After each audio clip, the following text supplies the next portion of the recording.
The day I left, there was a bank raid. No way. The bank robbers came in through the windows. If you're in groups of people, when you stand in little clumps, if you sort of stand sideways like that, you're opening people to come and join you. But if you let someone else in, it's easier to sort of slide away, move around. If somebody wanted to move house, someone was moving house and they wanted some conveyancing, what do they do? Hello and welcome to another edition of Fishers on the Case.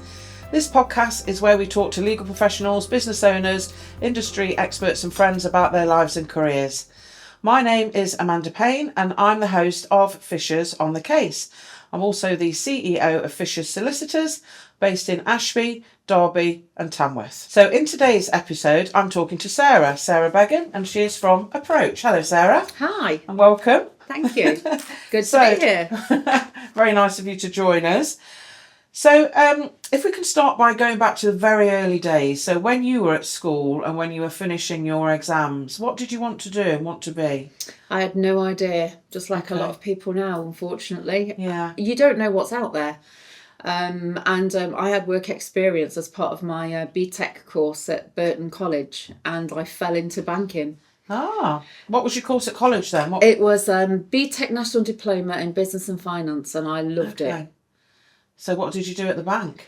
So I went on work experience, and then they luckily gave me a job afterwards because I was toying with university or whether not to go. Oh, okay. I did get in at Coventry Uni and then decided not to go. That was a big decision. It Sliding was. doors moment. Yeah. So I started working at HSBC in Derby, did my training in Derby, and then I got a job in Burton-on-Trent. So was that as a legal cashier? As a cashier? It was. Behind the desk, meeting the public? Yep. Yeah. It was, yeah, I loved Paying in checks? Yep. People getting cash out? Yep, all of that. No computers, or were there computers back then? No, not many, back in the day. Okay. No, 1990 I think it was when I started there, but it soon changed. I've seen a lot of change through the times in the 17 years that I was there. Wow. It's a long time. It is. So did you grow and manage a team? How did you develop through the bank? So I started off as a cashier, and I loved talking to people, as you may well know. Yes. I really loved it and loved getting that relationship with people. And I progressed through the ranks. There was different stages of different levels of counselling, so to speak, and I became a counsellor and a grade 5 bank person. I can't remember what it was called, counsellor. Okay. And then I think somebody saw something more in me and said, why don't you go for this role? And I then became a sales coach. So I travelled around the branches teaching branch managers how to coach their staff from a sales point of view. To get more customers, with a view to getting more customers? Yeah, more customers, but more sales from the customers. Yes, products. Yes, yeah, okay. Absolutely. And then after that, got married, had a baby. And came back into the bank and was a part-time bank manager. And I did a job share. And then I moved to Birmingham. And I was a branch manager for a while. How did the job share work? Was that... It was tricky. Was it? Yeah, it was tricky. Yeah, really tricky. Because I think some people sort of played us off against one another. Yeah. You know what staff are like? Can you imagine that? Yeah. And I destined never to manage people again, and I didn't. And what was it like being a working mum with a young child then? Do you know what? It was tough. Was it? I sometimes think now, when I'm in my 50s, I'm thinking, how did I do it? Travel all the way from Ashby to Birmingham, dropping the small child off at nursery. First one to drop off, last one to pick up. And I worked 4 days a week then. It was tough because the husband was setting up his own business at the same time. Okay. As an accountancy firm, and it was tough just juggling, but we managed it. We got through it. Yeah. Did you have a lot of support from family? Yeah, I did actually. It helped as well. Yeah, absolutely. Yeah. So after the bank, what happened next? So after the bank, my husband had got an accountancy firm, and I went into that to help him. I'd had enough of being a bank manager. Okay. It was just too many politics for me.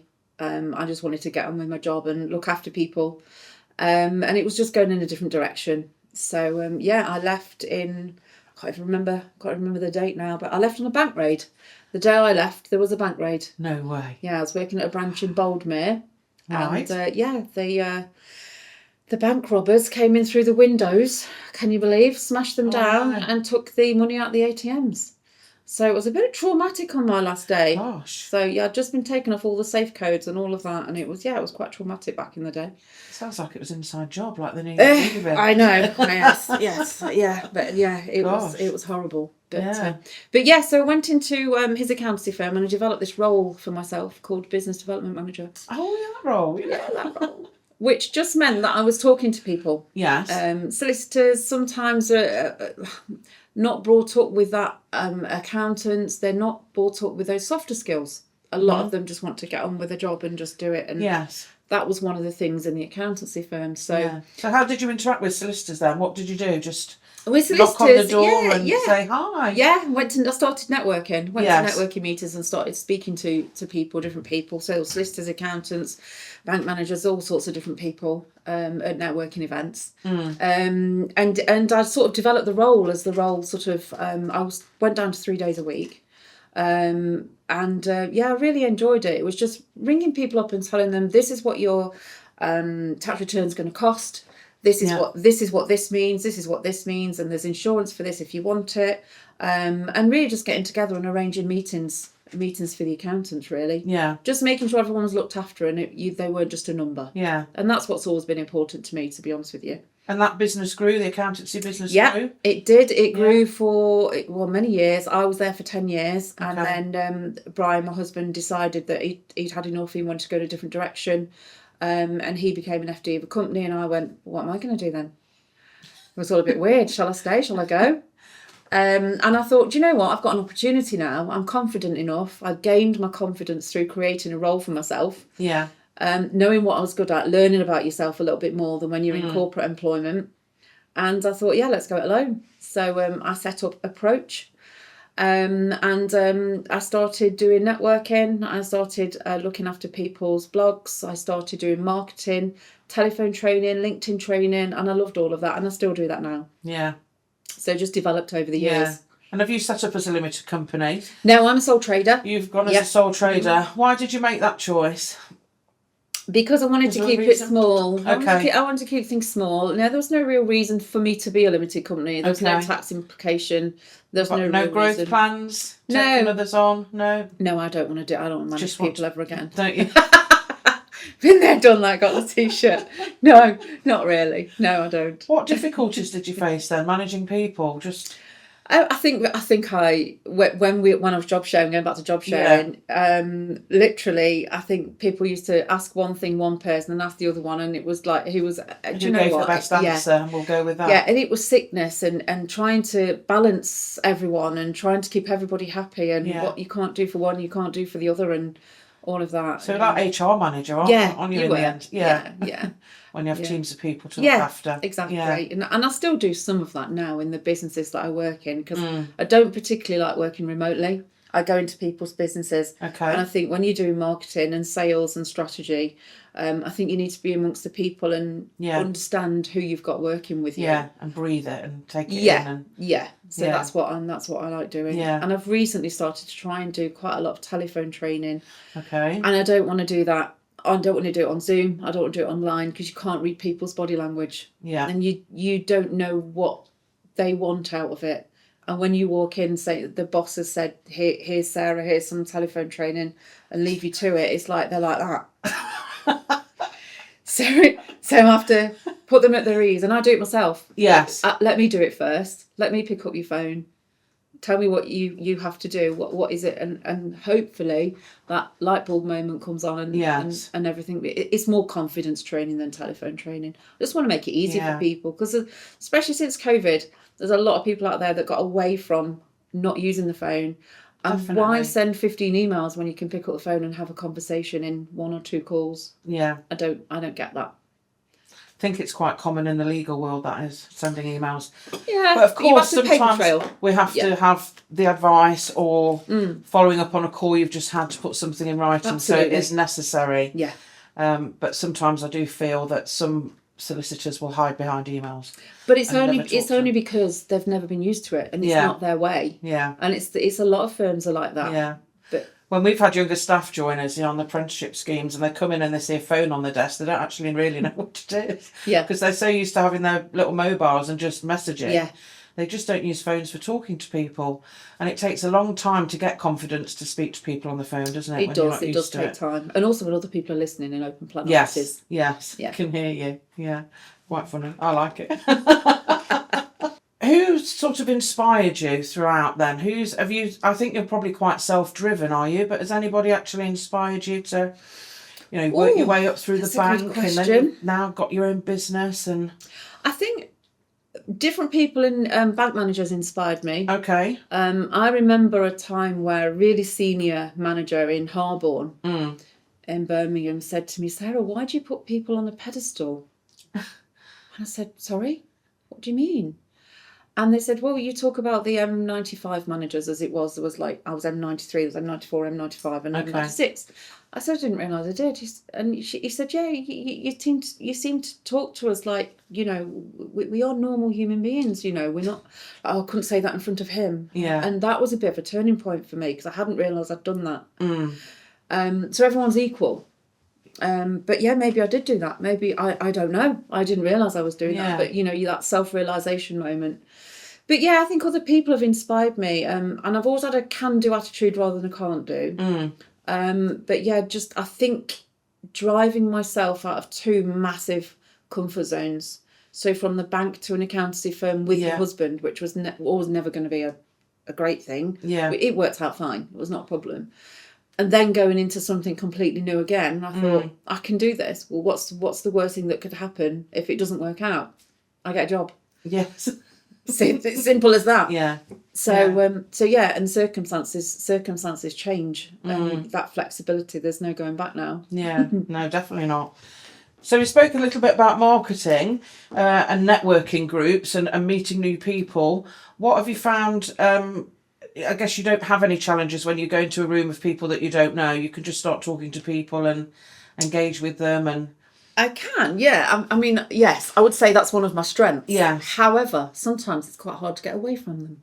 Really? That's quite hard to extract yourself from someone. Yes. So what I found, especially in Ashby Connect, actually, yeah. if you're in groups of people, when you stand in little clumps, and I've learnt this over the years, if you sort of stand sideways like that, you're opening people to come and join you. Oh, okay. So if you're close and there's just like 1, 2 there, it's very difficult then to get away from that person. But if you let someone else in, it's easier to sort of slide away, move around. Oh, that's a good tip. Yeah. I suppose I've just learnt it over the years. Just learnt it, yes. Body language.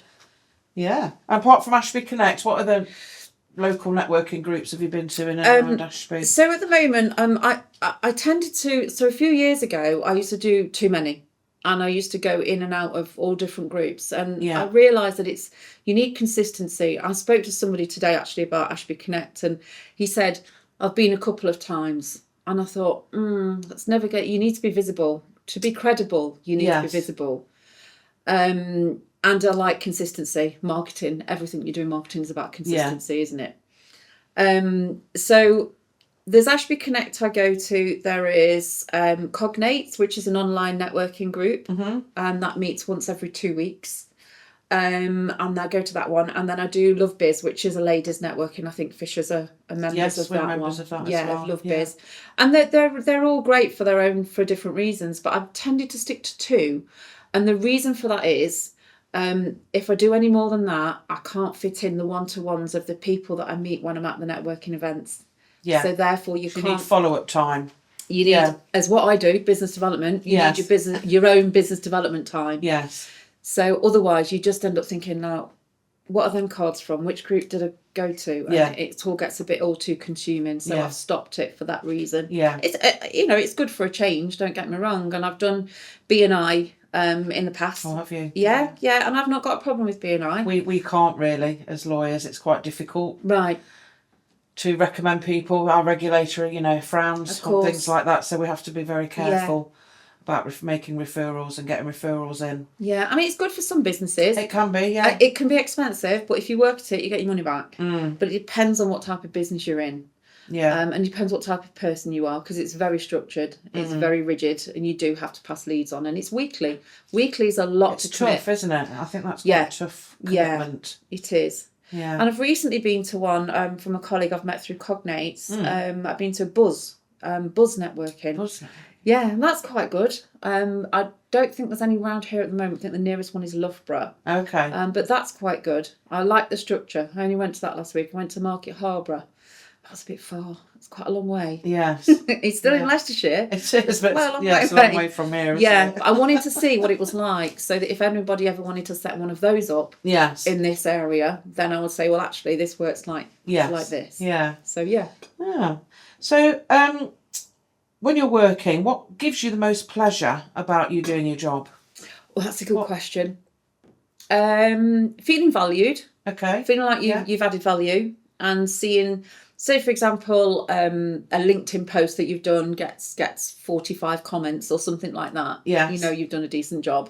And also I find at the moment with my telephone training and LinkedIn training, if people are starting to use what they've learned, and they come back to you and say, oh, thank you so much for that. It's given me confidence to do this. And I didn't know you could do that. And didn't know you could do this. That really. So it's just giving back, really. Yeah. Yeah. I think with LinkedIn, you have to be consistent, don't you?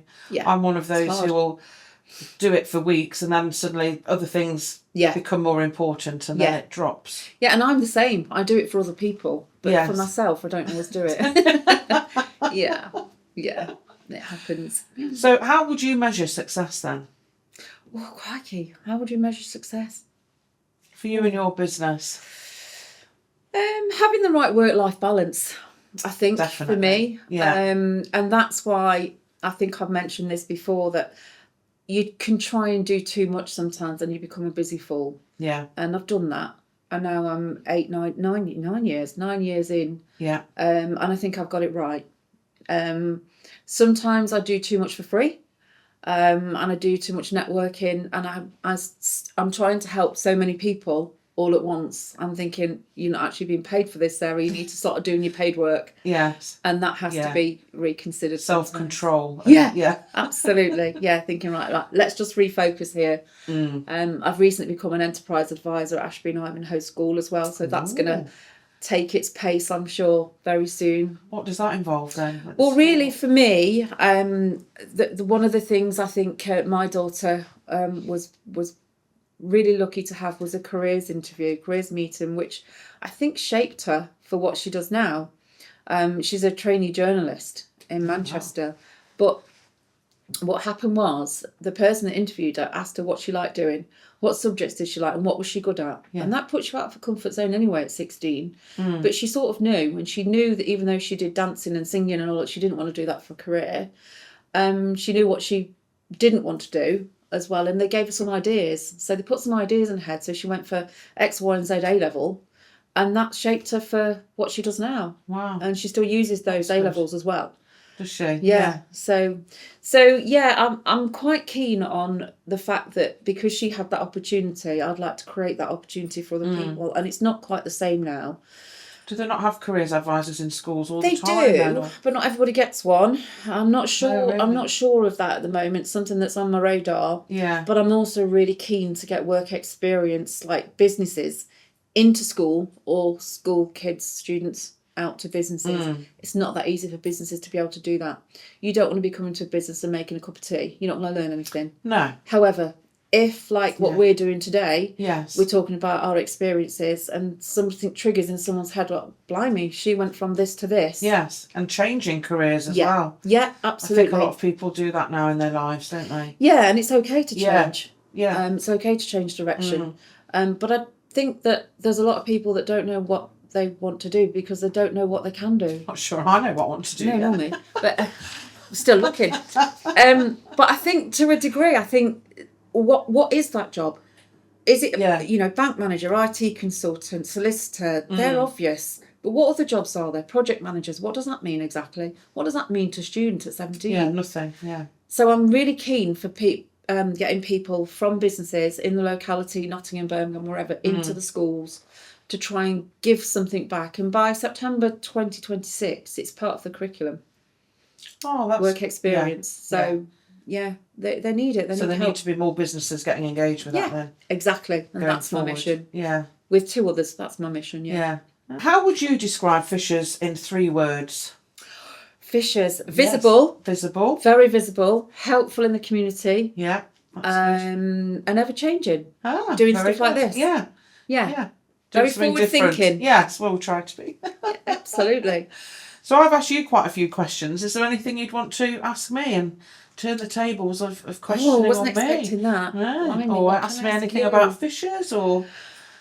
Oh, what can I ask you about I fishers? don't know. So if somebody wanted to move house, Okay. someone was moving house and they wanted some conveyancing, Mm-hmm. what do they do? Well, most people will tidy the house up and go and see their estate agent and get the estate agent round to talk about pricing and on the market and what's happening in the market.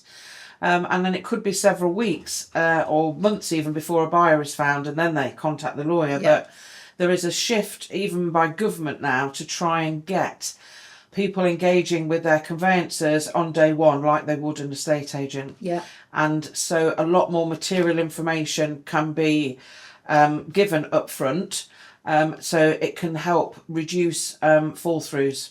So sometimes the more information up front that's given, it can make a buyer decide whether to proceed or not on day one rather than find something out further down the line. So we're currently undergoing some consultations and maybe some changes coming next year actually on that. So we'll see, watch this space.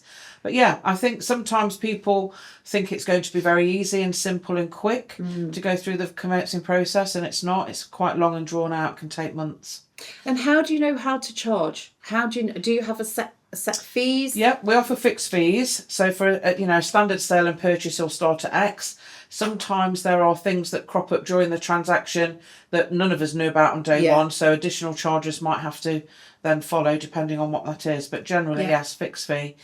And that is always under assessment, looking at how long it takes the case handler or the conveyancer to work through the file from start to finish. Yeah. With a time cost basis sort of in the background, because solicitors generally charge per hour and have a rate per hour. So with that in the background and with the that's difficult, isn't it? 'Cause you're not going to know how long things are going to take. No, but you sort of pool an average when you do several hundreds thousands a year. So yeah, you can sort of work out what it should be. What business do fishers want more of? Fishers would like more business. Right. So more mergers and acquisitions, more sort of commercial business that links better with commercial property work that we offer as well. So so more sort of corporate work. Right. Is what we would like more of. Fantastic. If people want to talk to you about telephone training or the other services that you offer, what's the best way they can contact you? And the best way they can contact me is give me a ring. Okay. Or they can contact me through LinkedIn. Yeah. How do they find you on LinkedIn? What do they search for? They search for Sarah Beggan. Beggan. Okay. Yeah. And they'll find me. They'll find you. They will find me. There's only one. There's only one Sarah Beggan. Of course. And how do you charge? How do you work out your pricing? I charge £50 an hour for training. Right, okay. Yeah, £50 an hour for training, and currently £40 an hour for business development, and I do a minimum of 3 hours. Okay. So I always find it really tricky. I don't want to work for somebody just like for 1 hour here and 1 hour there. No, it takes time to get to know people, to understand the business. And hopefully people will see the value in that, in the questions that I ask up front anyway, to learn more about their business. Yeah. So telephone training is and confidence training is what I'm wanting more of, to try and just get people into the confidence of doing that more. Yeah. Oh, brilliant. So, well, thank you very much, Sarah, for joining us today. Learned a lot. Thank you for asking me. Thank you.